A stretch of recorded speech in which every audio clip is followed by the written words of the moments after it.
बिस्मिल्लाहिर्रहमानिर्रहीम। बेटे एनबीएफ की किताब क्लास 7 मैथ क्वेश्चन 1 से लेके 4 तक हम पिछले 2 वीडियोस में कर चुके हैं।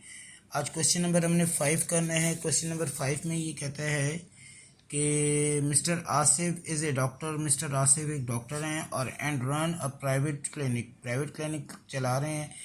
His payment account for the tax year, जो उनके पास पेमेंट आई अकाउंट में एक टैक्स के साल में, वो ये है, क्या है, कंसोलेशन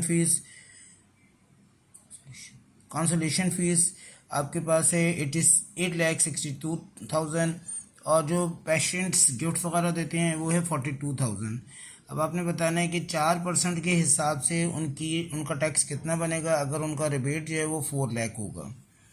ठीक है जी, चलें आ जाएँ, हम करते हैं कि आसिफ कंसोलेशन फ़ीस है, एनुअल फ़ीस है उनकी 8,62,000। उनके गिफ्ट जो मिले हैं वो 42,000 के हैं और जो इसका टोटल है वो हो जाता है 9,04,000।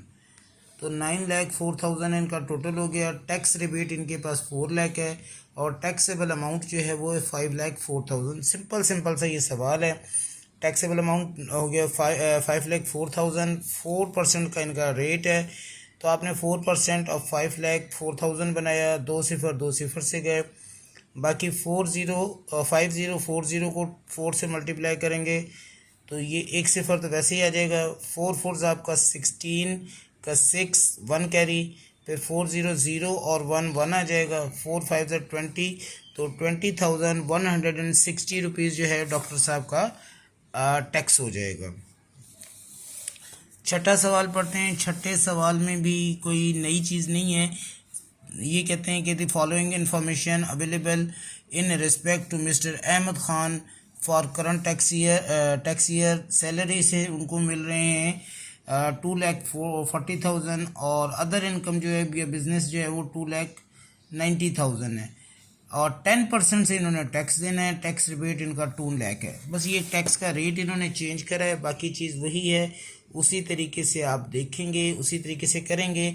सबसे पहले आपने बता देना है कि जी अहमद साहब की एनुअल इनकम है 2,40,000, बिज़नेस से हो जाएगा इनका 2,90,000 और टोटल इनकम इनकी हो जाएगी 5,30,000। 2 लाख का इनको रिबेट है, 2 लाख दे दिया और टैक्सेबल अमाउंट जो है वो आपका बन गया 3,30,000। 10% के हिसाब से देना है, तो आपने लिख लिया 10% ऑफ 3,30,000, 10/100, 2 सिफर से। अगेन वही चीज़ कि आपने टोटल सिफर ऐड कर लेने, कितने हैं, 1 2 3, ये 30 दिया और 33 1 33, तो 33,000 इनका टैक्स बन जाएगा। बेटे किताब में एक चीज़ आपको समझानी है, ज़रा सा देखिएगा। इन्होंने जो वैल्यूज़ लिखी हुई हैं उनमें कोई कॉमाज नहीं लगाए, बच्चे कन्फ्यूजन का शिकार हो जाते हैं अक्सर। तो इसमें आपने क्या करना है कि आपने पहले 3 वैल्यूज़ के बाद 0 देना है, कॉमा देना है और फिर आप 2 वैल्यूज़ के बाद देते जाएंगे तो आपका ज़रा सा पढ़ने में आसान हो जाएगा। जैसे ही आपको बहुत ज़्यादा सिफर हैं, इसमें देखिए 1 2, ये 3 1 दे दिया, फिर 1 2, ये 2 हो गया, तो 5 लाख बन जाएगा। इसी तरीके से ऊपर और यहाँ पर जो आपके पास वैल्यूज़ हैं इसमें भी आप ये करेंगे तो आपको थोड़ी सी आसानी हो जाएगी वैल्यूज़ को पढ़ने के लिए और सवाल को सॉल्व करने के लिए। 1 2 3, 8,40,000, 1,60,000, इस तरीके से ये पेंसिल से आप कॉमे कर लीजिएगा तो आपको सवाल के लिए आसानी रहेगी। क्वेश्चन नंबर 6 तक हमने कर लिया है और लास्ट 2 क्वेश्चंस थोड़े से अलग तरीके से हैं, थोड़े से इनमें कुछ और इजाफी चीज़ें हैं, तो इसको फिर हम अगली वीडियो में देखते हैं। अस्सलाम वालेकुम।